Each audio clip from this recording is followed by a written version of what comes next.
A gente falou da cesárea, mas também tem o parto normal, né? E aí, quando a gente fala do parto normal, a primeira coisa que vem à cabeça, mais uma vez, é aquela questão da avó. Dói demais, eu esperei não sei quantas horas e não vinha, e a dor é absurda, e tem que fazer muita força, e eu tive que levar um pique a sangue frio, e aquela coisa vai dando um pânico. Sim. Hoje em dia, o parto normal, o parto natural, ele pode ser feito de uma maneira muito mais tranquila também, né? Sim. E aí, a minha dúvida é, no parto normal, existe também a possibilidade de algum tipo de anestesia ou a anestesia atrapalha?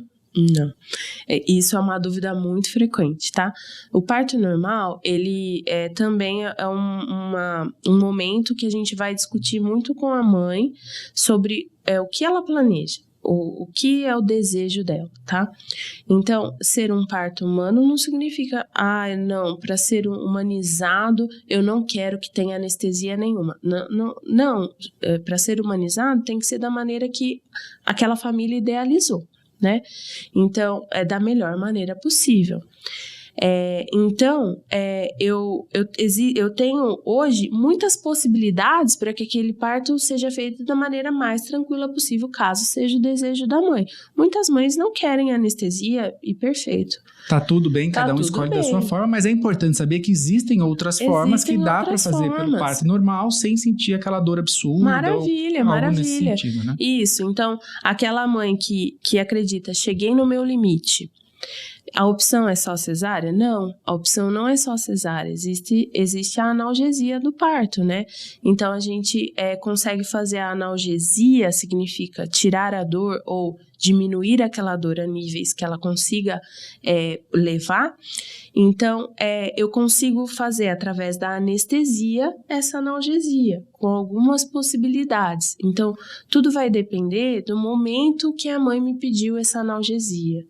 Isso é importante. A pessoa precisa estar ciente, porque se ela pediu depois que já começou o trabalho de parto, é um outro tipo de procedimento. Exatamente. Se é antes do trabalho de parto, é outro tipo. Então, assim, eu tô ali no comecinho do trabalho de parto, eu acabei de chegar no hospital, mesmo assim, quero analgesia. Tudo bem, você pode ter sua analgesia.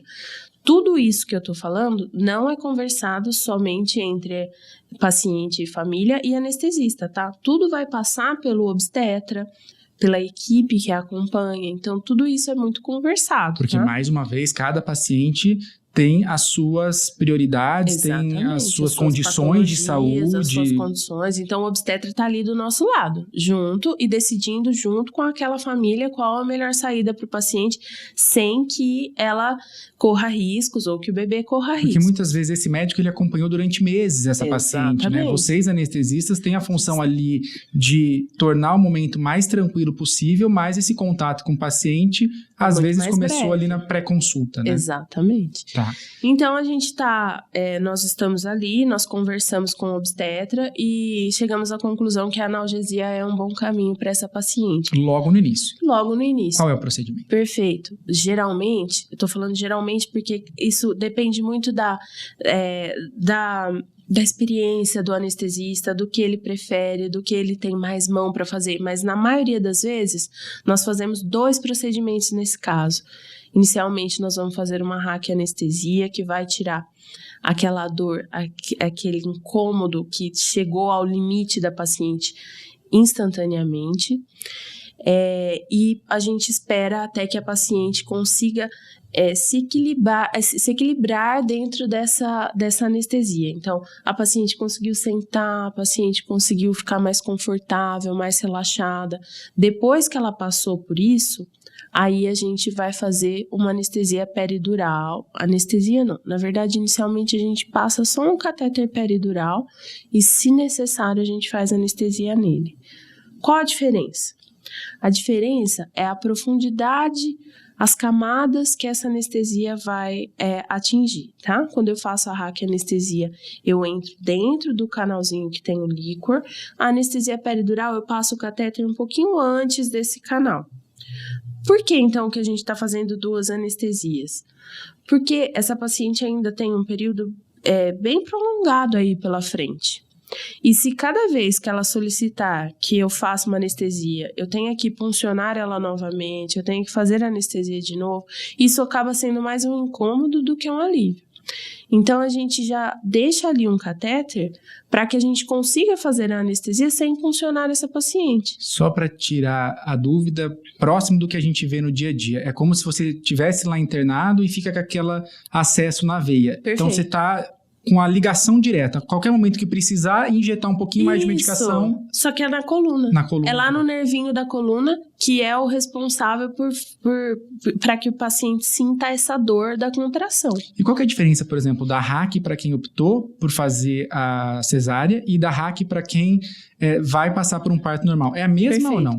A técnica é a mesma. A diferença é a dose do anestésico que a gente usa, que é infinitamente menor, tá? É mesmo, porque eu imagino que para um parto normal, a paciente precisa colaborar muito com contrações musculares. Perfeito. E se você tirar dela toda essa sensibilidade ali, o bebê não vai nascer. O que nós fazemos é uma analgesia, por isso que é a diferença. A gente não faz uma anestesia.